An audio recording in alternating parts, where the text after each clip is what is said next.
Next two sections. So the Women of Highlander was an account by Donna Langston, who is professor of women's studies at Mankato State.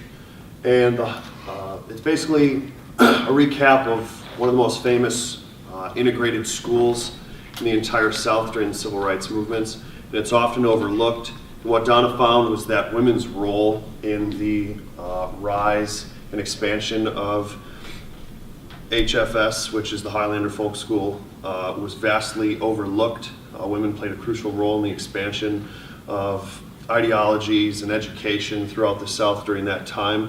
Founded in 1932 in rural Tennessee, the initial purpose of HFS was for it was a regional model for progressive education and politics, so it served as kind of an escape for local community members. There were plays and dances. It was a place where you could send your kids to get music lessons or just kind of extra formal education. And actually, one thing that was underlooked was one of the first announcements by the HSF or HFS was that both whites and blacks were welcomed into their school. But it wasn't until 1944 that the first black students started to attend. And prior to that, it was actually black leaders such as sociologist Charles Johnson, who's mentioned later in the book, that attended. In the 40s, the 30s to 40s, we saw more of an educational approach with predominantly white students. 40s and 50s, we saw labor unions and the education of labor unions and how to peacefully protest come about, even though labor unions hadn't officially been recognized or formulated until the early 50s. And the 50s and 60s were concentrated specifically on the civil rights movement. It was actually decided by the board of directors in 1952 that race relations should be the sole focal point of their school and their teaching. So forward. Some of the original goals of the Highlander Folk School, I have them outlined here, were to serve as a community center for residents in the area based on ideas of unionism and cooperation. Number 2, to develop a workshop program in order to train hundreds of Southern labor leaders. And 3, to develop a field and extension program that would enable HFS staff to teach in other communities and to strike situations whenever requested. And it's incredible how much this actually expanded during the civil rights movements, the civil rights movement, when race became a substantially large issue. Classes such as the Supreme Court decisions in the public schools, or another workshop labeled school segregation, gave community leaders, whether black or white, the opportunity to come in during the summers from, I believe it was 1953 through 1957, and to learn how to carry those lessons back to their communities where those leaders were expected to implement change.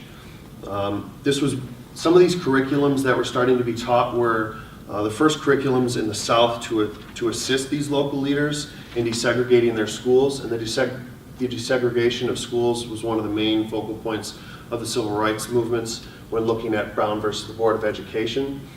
Moving forward, we look at things such as the Montgomery bus boycott, which stemmed from Rosa Parks not giving up her seat to a white man, which actually broke Alabama law at the time. What not a lot of people know is that several weeks or months earlier, Rosa Parks had actually attended a class at the Highlander Folk School. And it wasn't directly from that class that she decided to speak out and do that. It was some of these teachings that gave the African American community a sense of confidence and pride to stick up for desegregation and the rights that they deserve. Septima Clark was another famous individual that we read about through Donna's account of the Highlander Folk School. She was formerly a part of the NAACP, and she was actually fired. She was an educator.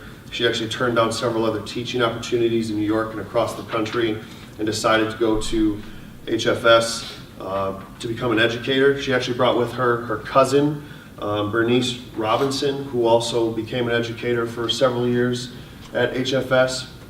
And one of the incredible things that Septima did was she went throughout southern communities, whether it was boutiques or small barbershops or in people's homes, giving others a chance for their shot at an education. Her and her cousin also started literacy programs and citizenship schools. One of the main issues that the Highlander Folk Schools saw was that a lot of adults, whether it was people in their 20s or 30s or even teenagers, so people of all ages basically, were not literate. And in order to become a voting citizen, you had to pass a literacy test. So they started with literacy tests, and within their first session, I believe it was 11 out of 14 people passed within several weeks. This extended to citizenship programs, which spread throughout the South.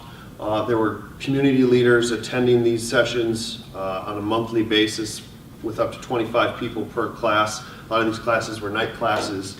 And throughout the civil rights movement, it was in the tens of thousands. I think over 160,000 was one of the figures that was given for people of both white and black skin to earn the right to vote. So moving forward, even with these programs in place and a lot of these curriculums aiding the African American community and the disprivileged white community in that area, there was still a lot of fight and resentment against the HFS school. It had been burned down, it had been bombed. Tennessee legislature actually fought against HFS in the 50s and 60s, and there was actually cabinet members and other political members who posed as photographers at events and tried to frame community members and leaders.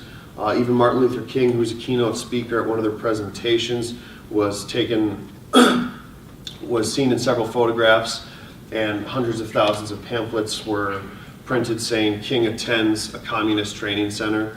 And any of these integrated schools, so this was considered an integrated school, any of these programs were considered communist in thought, and that's why there was so much oppression, especially in the South. After a lot of fight, the school was closed, but during the 50s, it was thought that the HFS school was actually kept alive, largely in part due to Eleanor Roosevelt, who, after those allegations of Dr. King attending a communist event, they released a statement actually signed and backed by Eleanor Roosevelt, talking about how these events and these curriculums are for the better and they're not communist in any way. Not to mention she was the first lady for well over almost 10 years, obviously. And then eventually, I believe it was in the early 1960s, the governor, along with several dozen police officers, raided the school. There were false accounts of sexual intercourse between blacks and whites. They were fined with the sale of alcohol, which was illegal without a license. One of the community members, who was a large figure for HFS, was actually in Europe at a conference, but was charged with profiting illegally from some of the proceeds that were given to the school. And the school actually ended up closing. One of the more important things that was noted was that Septima Clark, who lost her job, who lost everything, who originally was not paid. A lot of the educators and people who donated their time to the Highlander Folk School were not paid up until the late 50s and 60s. She was in education for over 40 years, and it was never really recognized. Her contributions were substantial. The people she educated and the lengths she went to educate others were not really recognized until the 60s and 70s. I'm trying to see. She was given an award by President Jimmy Carter. I'm trying to remember what it was called. She was awarded the Living Legacy Award from Jimmy Carter in 1979, and her legacy lives on. In the 70s and 80s, the Highlander Folk School focused their efforts on environmental research, and I believe today it's considered like a research organization. They focus on issues close to home in the United States and abroad. So the Highlander Folk School played a pivotal role in educating those in Southern African American communities, even though it started out as a school kind of like, it would seem like a secondary program just for those looking to have an escape or education in a white community, but it expanded into something that was a lot larger than its original intent. So the next section I had was the defeat of white power and the emergence of the new Negro ideals in the South. So at the turn of the century, and before I start on that, Jack Bloom was a sociology professor at Indiana University Northwest, and he gives us a recount of African American ideologies, psychological perspectives and cultural perspectives and processes that occurred in Southern African American communities during the Civil Rights Movement. What he notes in the beginning is that at the turn of the century, whites were able to shape society and control the functionality of blacks, and this actually continued for well over 50 years in the early 1900s. He mentions this idea of the new Negro in the 1920s, and the idea was that was independent of whites, aggressive, and insistent upon equality, and it cast off a sense of black inferiority. These new behavioral characteristics blossomed almost immediately upon blacks attaining independence from direct white domination. So this idea arose in the 20s, but it took 30 years to really gain some traction, which was an issue. One of the great things about that idea is that with World War II, we saw an economic and sociological transformation brought forth by the struggles of those working in pre- and post-World War II jobs or labor unions. And we also saw that African American veterans played a crucial role in the Civil Rights Movement, gaining some traction with this idea of the new Negro as well. So moving forward, an example of how veterans played a role was there was a veteran in Columbia, Tennessee, Columbia riots in 1946, who he pushed a white man through a pane of glass after he insulted the black man's mother, and he was held without bail, and many black leaders came to his aid, and he was actually taken out of the jail cell that night, and there was an angry mob of about 150 African Americans versus several dozen police and white supremacists. It was a town known for several lynchings in the past several years, and I don't believe anyone died. Several police officers were hurt, but this was kind of a big start for African American veterans to gain some traction. And like the big turning point, and it's actually labeled a new beginning, was that African Americans were gaining this sense of pride and independence, as mentioned before, with those ideals, and it was important to carry those forward. Brown versus Board of Education in 1954 brought a lot of new hope and perspective for the African American community, and it was thought that institutions of higher education were now given an equal playing field where everyone would have better opportunities. And many thought that a new era was in place. And despite a lot of this progress, the white community, especially in the South, still found ways to desegregate or segregate even more. But progress was still being made nonetheless. The NAACP made it their ultimate goal to bring the implementation of desegregation into their schools and communities, and they thought it was very important to make everything equally as important for the African American community in terms of education and equality as it was for whites. But a lot of black leaders actually met this new idea and this progress with some opposition in terms of, and the quote was, they thought this would actually bring them backwards. It was, "I don't believe you're going to throw away your churches, schools, hospitals, businesses, insurances, newspapers, just to sit, eat, and ride with a white person." A school principal in South Carolina warned that the Brown decision would create many perplexing problems with grave consequences. And a lot of these opportunities in education for black students and children and even those in higher institutions of education would be met with grave consequence. And that was an issue that a lot of civil rights leaders worried about. Moving forward, on the other side of things, In 1955, we look at Montgomery and Martin Luther King Jr., as well as his strategy of nonviolent direct action and black independence. Direct action is something Johnny will get to here in a moment.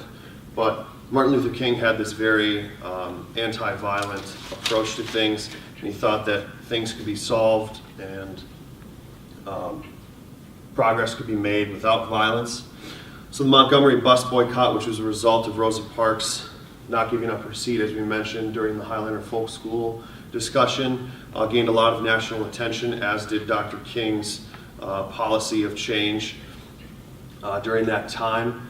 And it was with these movements that a lot more people started to gain this confidence, and people wanted this nonviolent approach, contrary to some of the ideas that Zach was talking about. Dr. King talked about it is the African American community that will suffer. We will be beaten down, we will be oppressed, we will be discriminated against, as we still are, but he thought that without violence, with doing things peacefully, with being consistent and aggressive with your approach, you'd be able to reach out to those people in power, and it would actually, with not meeting violence with more violence, it would actually bother a lot of those Southern white folks who were so racist and against their progress. I'm trying to find my quote. King was a product of a new mood. The changing attitudes on the part of blacks and their newly developing sense of power encouraged his own ideas to seek change. He, in his turn, helped to inspire blacks to reach for greater heights, to demand racial justice, and to do so with dignity and self-respect. So he had a lot more of a self-internalizing approach without using that violence. And by nonviolent resistance, the African American population can also enlist all men of goodwill in their struggle for equality.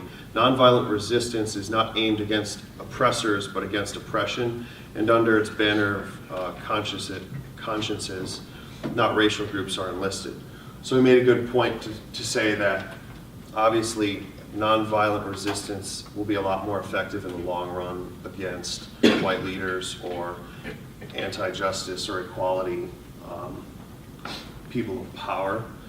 So ultimately, Dr. King's movements and ideologies brought forth the foundation of the Southern Christian Leadership Conference, or the SCLC, and they had this large push towards government functions and the federal government towards their support of equality. Things were starting to change in communities. Black and white water fountains were taken out in cities, and specific labels given to African Americans in school, as well as segregated schools were being desegregated. So change was slowly taking place over the course of the early 60s. And these movements led to direct action and sit-ins, and those movements were some of the most pivotal and impactful during the Civil Rights Movement. And with that, I'm going to hand it off to John, who has our last section in this part of the book. All right, I have the last section, which discussed the